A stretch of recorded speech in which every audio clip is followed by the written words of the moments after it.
حاميم والكتاب المبين. الحمد لله رب العالمين. الحمد لله الذي هدانا لهذا وما كنا لنهتدي لولا أن هدانا الله. وأصلي وأسلم على رسول الله وبعد. አሁንም ከዛ ከከተቡት ኪታቦች ያለውን ለማስተላለፍ ነው። ይዋል በአላህ መላእክት ትእዛዝ እየሰሩ ክልክል በማይነካ ሴት ወንድ አይባቸው አበሉ አይጠጡ ተኑር የተሰሩ ቅዋ የተሰጡ ተሳር ተቅጠሉ ይበዛ ቁጥራቸው ተጌታቸው በቀር ማንም አያውቃቸው። ከዚሁ ጥቂቱን ቆጥረን ብናውቃቸው ለአላህ ሲታዘዙ ሁሉም ፈጣን ናቸው። አንደኛው ጅብሪል ነው፣ ወህይ አመላላሹ ረሱል እንዲያበጁ ዲንን ሲያበላሹ። ሁለተኛው ሚካኤል ዝናብ የሚደፋው አላህ ባዘዘበት በስርፋው። ሶስተኛ አስራፊል በቀንድ የሚነፋው ኸልቁን ለማስነሳት በፊት እንዲያጠፋው።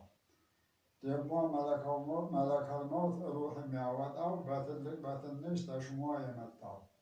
ነኪር እና ሙንከር በቀብር ጠያቂ፣ ሙእሚን ቢሆን ካፊር፣ ልጅ ቢሆን አዋቂ። የስራ ዘጋቢ ረቂብና አቲዲ ሁሉን ይከትባሉ አይቀራቸው አንዲ።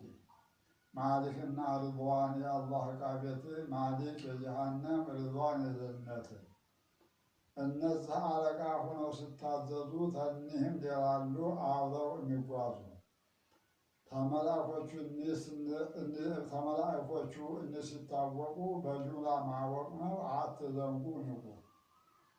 በአራት ኪታብና በመቶ ሱሑፍ ማመን ወይቦብናል። አትሁን ضይፍ። ለነቢዮች ሁሉ አላህ ኪታብ ሰጥቷል። እኛ ባናውቃቸው አላህ ተናግሮታል። ረሱል ልከናል እሱ ጋራም ኪታብ ሰው መንገድ እንዳይስት እንዳይገባ አለው። ተውራትን ለሙሳ ለዒሳ እንጂሉ፣ ፉርቃን ለመሐመድ የሰጠው ጀሊሉ። ዘቡርን ለዳውድ ድምፅ ለሰጠው፣ ብረቱን ሐዲዱን ለሱ አለዘበው። 50 ሱሑፍ ለሺት ለኢድሪስ 30፣ 10 ለኢብራሂም 10 ለሙሳ። የነቢዮች ቁጥር በጣም የበዛ ነው። በሁሉም ማመኑ በእኛ ላይ ግድ ነው። 313 ከሩሱሎቹ ነው።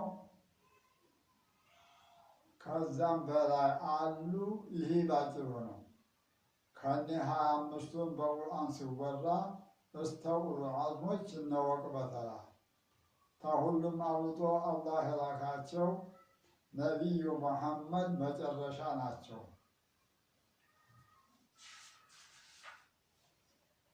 በኢብራሂም መንገድ ተከተል አላቸው። ኡመቶች ባንተ ተከታዮች ናቸው። ለመላእክተኞቹ መደምደሚያ አንተ ነህ። ከአንተ ሌላ የለም አንተን የሚሽርህ። አላህ ሃይማኖት ወርዶ የመረጠው የእስልምና መንገድ ለሰው ልጅ የሰጠው። ለነቢዮች ምትክ አላህ ያደረጋቸው ተሷሃባ ምርጦች አራቶቹ ናቸው። አቡበክር፣ ዑመር፣ ዑስማንና አልይ። ተኡመቱ በላጭ ስድቡ ተለየ። እኒህ አራቶቹ ያስቀመጡልን እንቀበላለን እውነት ነው ብለን። መንገዱ የሆነው ሐቅ የሆነው ለሚከተላቸው ለወደዳቸው ማመኑ ግድ ነው። በአኸራ ቀን ተሞቱ መነሳት አለ በየቂን።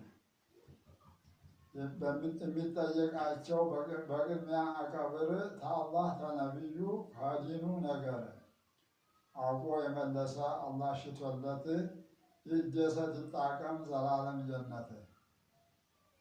ይህን ያላወቀ አይን ዳማው ዘላለም ተንጨንቆ በእሳት ውስጥ ነው።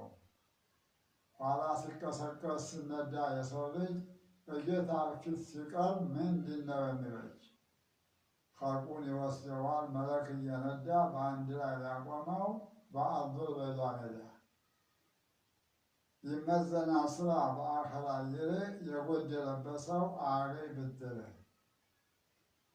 አባት ቢሆን እናት፣ ልጅ ቢሆን ወንድም አበዳሪ የለም፣ ሁሉም ቢያገነድ ሲጨነቅ ሲጠበብ የዛን ዕለት ቂያማ ሁሉም ለራሱ ነው። እስቲ ሁሉን ስማ።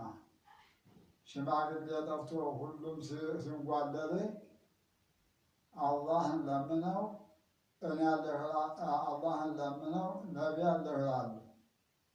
ሸፋዓተል ኩብራ የተባለውማ ለነቢ ኸሱ ነው፣ ለሁሉ ኢማማ።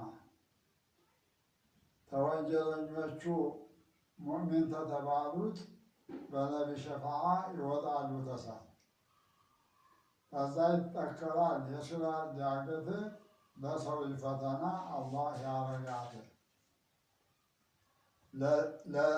ተጨለመ ተሰይፍ ስለት ተጭራ የሚቀጥን መንጦ ያለበት ተበታቸው ያለው ጀሃነም እሳት ተዛ እየረገፉ የሚወድቁበት የሚያልፉትም አሉ እንደ ዓይን ብልጭታ ቀጥሮ የሰራ ያዘዘውን ጌታ እኩሉ እንደ ነፋስ ደግሞ እንደ በራሪ እንደ ሰንጋ ፈረስ እንደ ተንደርዳሪ ዝግቡ እንደ መሄድ እንደ ማንፏቀቅ እኩል ቆራርጦት ያልፈዋል በጭንቅ የባ ወየንዲጡ ዘመሃር ውሃ ምንኛ ጠፋ የአኸራ ድሃ መኮበራ የለው ሞተው አያልፉት መድኃኒት የሌለው ይህ ነው ጥፋት። እባክህ አድርገን በፊት የሚያልፉትን ከሚገቡት ጀነት በአንተው ረሕመትህ። ሲራጥን ተራምዶ የገባው ጀነት ተዲያው ተላቀቀ ዕጣው ወጣለት። ተቆጥሮ አይዘለቅ የኒዕማው ብዛት ሁልጊዜ ማማር ነው ሁልጊዜ ውበት። መውቴን ለመታመን መለወጥ ማርጀት ዘላለም ደስታ የለመከፋት። ጀነት የገባ ሰው አላህ ሽቶለት ልፋትም የለበት ሁልጊዜ እርፈት። ሚስታቸው ሁናቸው የቀይ አይናማ ደርበው ለብሰዋል 7 ሸማ። አዳማቸው ውልዲያን የጀነት ጉብል በጣ እየተረጩ ይመስላሉ ሉል። ያጫውታቸዋል የጀነት አዝማሪ አዳራሽ ተገኝቶ የኸልቁ ፈጣሪ። የሚጣላ የለም ሁሉም የሚዋደድ በቀልባቸው ባይኖር እሜትና ሂሲ። እባክህ አድርገን ጀነት የምንገባ ለምን ይብርሃን እላለሁ መርሐባ። ስድስተኛው ኢማን ብለን ተቆጠር ነው። በቆዷ በቀደር ደግሞ ልታምን ነው። ቀደር የሚባለው 4 ደረጃ ነው። የሆነ ያልሆነን አላህ ማወቁ ነው። ዘላለም በሆነ በዘውታሪ እውቀቱ ለእሱ አዲስ አይደለም አሁን መከሰቱ። ሁለተኛው ቀደር ብለን የምናምነው በለውሐል መሕፉዝ ላይ እሱ የዘገበው የሚሆነው ሁሉ እስከ ቂያማ ቀን ለአላህ አይርቀውም ማወቁ ይሄን። ሶስተኛው ደግሞ በመሻአው ማመን እሱ ታሻው በቀር ምንም ነገር አይሆን። አራተኛው ደግሞ ሰብሳቢ የሆነ ለሱም ለባሮቹም እውቀቱ የሱ ነው። ባሪያውም ቢሰራ ወይም ቢተወው በእውቀቱ ውስጥ ነው። በእውቀቱ ውስጥ አለ ፊት የዘገበው። ቀዷ ቀደር ማለት የሚያጅብ ነው። በካኢናቱ ላይ እንዳስቀመጠው እውቀቱ ጥበቡ የእሱ ብቻ ነው። እሱ ለወሰነው መላሽም የለው። ደግም ክፉም ቢሆን የአላህ ፍርድ ነው። ወደም መቀበሉ በእኛ ግድ ነው። የቀዷ የቀደር ምስጢሩ መራቁ አውቀውት ይሳታል ለትንሽ ትልቁ። በቀዷ በቀደር አውቆ የተረፋ በይገኝ አይገኝ ቀልብህን አታልፋ። በቀዷ በቀደር ያለፈ ነገር ና ቢሉት አይመጣ ቅር ቢሉት አይቀርም። በቀዷ በቀደር አውቆ የተኖረ በኸልቁ ላይ ያልፋል ተዛ እየበረረ። በቀዷ በቀደር ያለፈ ነገር አይረዝም አይሰፋ አይጠብ አያጥርም። አሁን እንደ ሀገር የምናወጋው ቀዷ ቀደር ማዕናው እንዲገባን ነው። ቀዷ ቀደር ማለት ሰው ማወቂያ ነው። ሙእሚን ረግቶ ሲገኝ ሲዋልል ሌላው ጀግና ሆነ ህርጋ አቶ አልሶብር አያዞህ ሌላ አይመጣም ያለፈም አይቀርም። ይህም ከሼህ ድባት አህመድ ያሲን የተባሉ ረሒመሁላህ አላህ ይዘንላቸውና ባለፈው ዘመናት ላይ ሲያስተምሩ ከነበሩት ቃል ያገኘሁት የቀዷ ቀደር ተፍሲር